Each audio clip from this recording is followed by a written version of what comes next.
පවර්හෑන් plantation private limited ආයතනයේ සහකාර සාමාන්‍ය අධිකාරිතුමිය විදිහට infinity food products private limited ආයතනයේ කළමනාකාරී අධ්‍යක්ෂිකාව ලෙස කටයුතු කරනවා. ජනප්‍රසාදිනී කීර්ති දේශබන්දු නාමයෙන්ුත් ඇය පිදුම් ලබා තියෙනවා. නිෂා චාන්දනී කුමාරි මහත්මිය. මට පුංචි කාලේ තිබුණා හොඳට ඇඳුම් මහන්න හැකියාව. කියන්නේ නිර්මාණශීලීව ඇඳුම් මහන්න හැකියාව තිබුණා.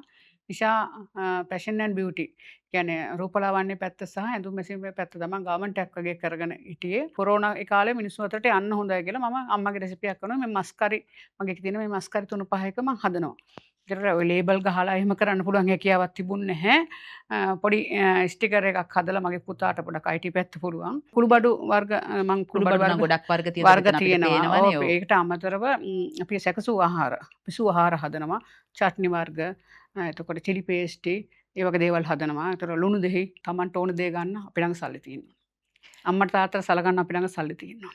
නෑදෑයන්ට හිතවතුන් සලකන්න අපිට මුදල් තියෙනවා. මුදල් ඕනේ නැහැ කියන තැන මම නැහැ.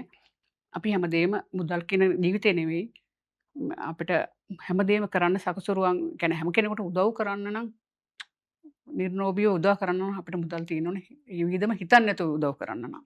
ඉතින් මම කියන්නේ ආර්ථිකය ශක්තිමත් කරගන්න කියලා හැමෝටම.